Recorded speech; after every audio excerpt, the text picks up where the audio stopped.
Tambalan na!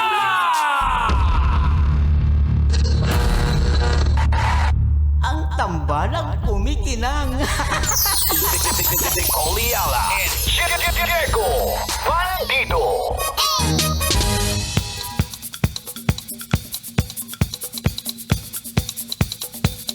Hey!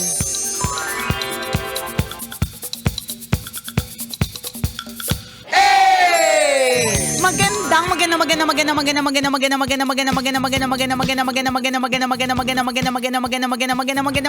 tanghali. Kumikinang na ulo, Diego Bandido.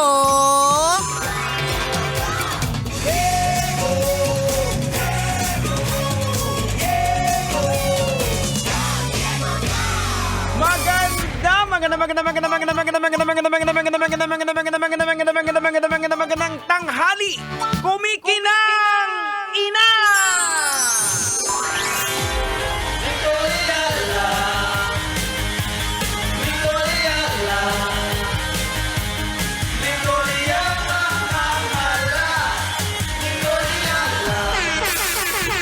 Dear Nicole Yala and Diego Bandido.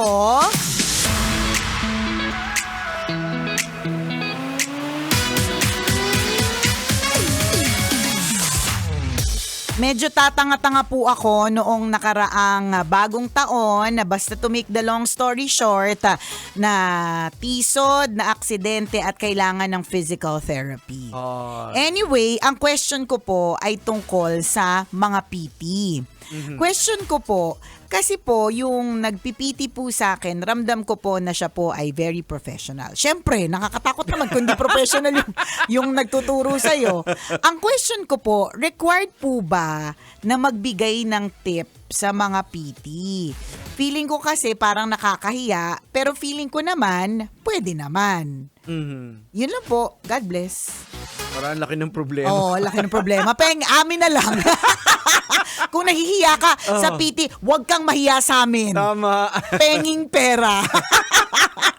Ano yan, nahihiya siya siguro dahil, di ba merong mga iba kasi tao na parang mukha naman tong makinis, hindi naman to tatanggap ng tip, di ba? I think kung ang tanong is kung required, I think kung meron namang professional fee, hindi naman na required kasi meron ka naman ng payment sa kanya. Yes. So ano ba yung setup? Meron ka bang payment sa kanya? May PF ka na dadaan sa iba-iba kasi meron kasing diretso sa kanya. Hindi mo alam kung diretso sa kanya ay may hati na siya doon or i-remit niya pa doon sa hospital or sa clinic, Or yung mga baka ganon. pupunta ka pa sa ospital, syempre nagbabayad ka na doon. Oo, correct, 'di ba? Yung PT mo ba yung laging Yan, yung parang kala mo laging uhaw at kailangan ng kailangan ng pa-soft drinks. Alam mo, parang tama ka sa sinabi mong yan, Jeg, sa may dun sa tanong mo na kung yung PT mo ba ay mukhang ano, 'di ba? Minsan magi-gauge mo rin. mararamdaman mo. Mararamdaman mo rin minsan sa mga kwento nila or minsan kasi may mga outright eh. For example, san ba yung parang medyo halata? Kunyari, tsuper. Yan. Minsan mahalata mo kapag ka ang tsuper ay nag-a-ask, Nagpaparamdam. correct, nagpaparamdam or nag-a-ask ng extra. Iba-iba yung paraan. Pwedeng pagalit na traffic na naman, 'di ba? Pwedeng ganon. Or na mga senyales yan ng mga dagdagan mo. O di naman kaya... yung nagkakamot ng ulo. Nagkakamot ng ulo, di ba? Buntong hininga malalim. O di naman kaya, yung may mga kwento na 10 ang anak. Yan, di ba? So yung ganon. Pero meron din namang iba na very introvert or very nonchalant. Hindi mo malalaman. So feeling ko, baka ito yung ganon yung PT niya. Parang hindi mo matansya kung tumatanggap ba ito o hindi. So hindi namin alam kung anong setup eh. Nagbabayad ka na ba sa ospital, rekta, ganyan. Pero ang issue niya is yung tip. Sa tingin ko, ako wala ko nakikitang masama sa pagtanggap ng tip, lalong-lalo, or sa pagbibigay ng tip, lalong-lalo na nandito tayo sa Pilipinas, na medyo kultura naman yun. Diba? Kasi kung sa ibang bansa, may mga ibang mga bansa katulad ng Japan na they consider it bastos or disrespectful kapag ka nagbigay ka ng tip. Kasi pag nagbigay ka ng tip, may feeling sila na hindi ka na satisfy. May mga ganong klase mga Yun ang eklabu, paniniwala nila. Yun yung paniniwala nila kasi yun yung kultura nila, 'di ba? So sa tingin ko dito sa Pilipinas, walang masama Oo, na pero may kung mga- gusto mong mag-abot. May mga nadidisgrasya din dahil nagbibigay ng tip. Mm. Dahil tinitip nila yung mga sindikato. Oo. Yung supposed to be yung tip dapat sa voluntary. Oh, Yung voluntary maluwag sa yun. puso. Correct. Kasi, Feeling ko gusto niya Nahihiya Oo. lang siya kasi parang, hindi feeling ko, Jegsy, parang pag makinis, parang magbigyan ng tip. Ganun. baka hindi niya kailangan to. Baka hindi niya kailangan. Mga ganon. Oo. So, basta voluntary siya galing sa puso? Kasi meron ko minsan, parang nakaka-offend din naman sa gusto mo magbigay ng tip, pero kung minsan may requirements. Halimbawa, magpapamasahe ka. Bibigyan ka ng papel. Ay, I-check mo oo. dito na, Kung alin. ang pinakamababang tip, parang 250. Oo. Meron ako napunta na massage, Jegs, na ang nakakalungkot kasi 'di ba tama 'yan. Minsan yung ganun required siya. Yung Oo. syempre tatanungin ka, okay lang po ba? Oo. Syempre lang masabi mo hindi po okay, Oo. 'di ba? O di naman kayo may envelope. So, Oo. nagkataon lang siguro itong si PT, wala lang talaga siyang pa-envelope, 'di ba? Oo. Pero kung meron, feeling ko it's easier for you Oo. na okay, pwede mag-abot. Ang nakakalungkot na napuntahan ko na isang massage is makikita mo yung difference kapag ka ang nagmasahe sa'yo ay Chinese at ang nagmasahe sa'yo ay Pilipino. Aha. Doon sa particular na na yun, na spa, kapag ka ang nagmassage sa'yo ay Chinese, ang minimum na tip na pwede mong ibigay kasi yun yung choices Aha. ay 500.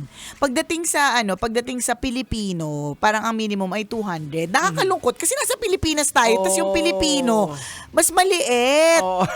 Mas maliit yung kanya. Oo. Hindi ko alam kung anong dahilan o anong backstory. Maaari sigurong hindi ko sure. Baka legit talaga na Chinese correct, massage. Correct. Tai Chi, whatever. Kenemelatika, sikrang kanchong kanchong. Baka ganon. Baka may ibang technique Oho. na sa kanilang trinain siya siguro sa China, hindi ko alam. Yeah. Hindi ko rin lang din alam. Nalungkot lang ako dun sa part na, pag Pilipino, ganito lang yung Oo. yung pwede nilang matanggap. Pare-parehas lang naman din sila nagmamassage. But anyways, ganun talaga. Merong talagang tip na tinatawag. Oo. Ganon. So yung tip, again, voluntary Voluntary. siya. Hindi siya pinipuwersa doon sa magbibigay ng tip. Yes, correct. Ako para sa akin kapag limbawa the service rendered was really good, guminhawa yung pakiramdam mo, ang bilis mong nakalakad or kung ano man, 'di ba? Kung halimbawa hindi mo caring magbigay ng pera kasi baka ma-offend pag pera, snacks. Ayan. Diba? Actually, pwede mong madaming ways Pwede mong sabihin, pasensya ka na pang merienda mo. Oh, yung pwede ganon. din, Oo, pwede kasi kung din. halimbawa, medyo mas makinis pa sa'yo yung PT mo. Parang hindi niya kailangan ng pera. Pwede mong sabihin na gano'n, ito kung may pasensya ka na yung pang merienda mo. Yan. Oh. Diba? Alam mo, bihira naman yung tumatanggi. Oo. May mga ganito lang yan, parang, yung parang kapag nag-exit ka sa parking, tapos may umaalalay sa'yo, tapos mag-aabot ka, tapos yung kunyari, sila, parang nagulat. Oo. Kunyari ka pa nagulat, tinanggap mo naman kuya. Pero 'di ba mga ganon, pero Oo. tatanggapin nila kasi Correct. syempre, alam mo 'yun. Nasa Pilipinas tayo. Yes, Hello. nasa Pilipinas tayo, kulang ang sweldo. Hello. Yun lang 'yon, kulang ang sweldo. Kami nga tumatanggap ng tip eh. Ayan mo. kung natutuwa kayo ngayon sa ginagawa namin nung padala ng tip. Correct. Alam mo, halimbawa dito, dati, pagkalimbawa, kadalasan naman kasi ang binibigay sa atin is in kind. Yes, So for oo. example, ano ba yung mga usual na binibigay? Pagkain. Yan, O di oo. naman kaya kung galing sa ibang bansa, may pasalubong galing sa bansang yon, mga damit, pabango, bag, na experience na natin O kagaya na lang nakaraan, yung towel. Ayan, Oo. si Audrey. Hi kay Ayan, Audrey, salamat. Salamat. At yung mga ganon. Oo. Pero meron din namang mga iba na ang binibigay talaga nila is pang merienda. Tapos hindi para tumanggi kami. Halimbawa, Oo naman. abutan kami ng 1.5, tapos kayo na bahala. Why not? Sure. Kasi akala mo lang, hindi porke makinis o hindi porke kumikinang-kinang na may mga maalahas, hindi Oo. ibig sabihin nun na hindi niya kailangan. Tama. Kailangan niya pa rin. Oo, Ganon. parang nahihiya kayong magbigay ng alay kay Nicole kasi Ay, ang dami niya nakamayat de la Rosa fine jewelry. Oo. Inihiram niya lang po yun. Correct. Hindi mo alam kung alin dito yung akin. na tunay o alin dito yung minomodel ko lang, 'di ba? So kung gusto niyo magbigay ng tips sa amin, 'di ba? Wag po kayong mahiya. Wag kayong mahihiya. Promise. Minsan kasi may mga ganyan na parang kakaya naman magbigay kay Nicole ng o kaya kay Diego ng bigyan sila ng 500 pang merienda. Sure! Ay, ano ba naman kayo? Ano ba naman 'yon? Wala nga kaming minimum kahit nga 20 carry, Huwag diba? kayong mahiya sa mga walang hiya. Oo. Hindi lang talaga, may mga tao lang talagang mukhang hindi nila kailangan, Oo. pero sa totoo lang kailangan nila. Totoo. May mga tao lang talagang hindi nila i-express na kailangan nila, hindi sila makwento, talagang sadyang work. Correct, oo. So sa tingin ko walang masama. I think pwede mong gawin is mag-start ka with hindi money. Oho. So mag-start ka with yun nga, yung mga magbibigay ka ng siopaw o kaya dimsum, kung ano man, Ayan, 'di ba? O kaya guardian alcohol, Ayan, 'di ba? Yung mga ganon. Oo, yun, guardian alcohol, Oo. pwedeng na may Pwedeng kwek-kwek. in kind, 'di ba? Oo, Yung yan, mga oo. ganon. Tapos kapag ka tinatanggap niya, tapos makikita mo naman yun kung ma-happy siya, magigauge mo naman Oo. yan kung na-insulto or Oo. hindi niya pinansin o ayaw niya, 'di Pero ba? parang ang tingin ko, wala naman may insulto na Dito, bibigyan mo ng lalo tip. dito sa Pilipinas, parang wala. Oo. Parang wala. Totoo.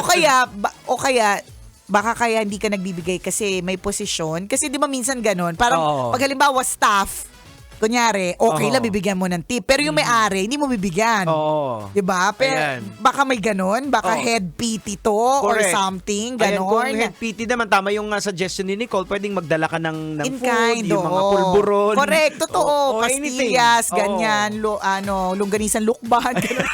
Mango pie galing ng Candelaria, Oo, kamote ganon. Q, banana Q, yung mga- Diba yung mga ganon, just as an expression of gratitude, diba? Yan. Bilang pasasalamat. Walang tumatanggi sa ganyan. Oo. Tayo kahit anong ibinibigay sa atin, natutuwa tayo.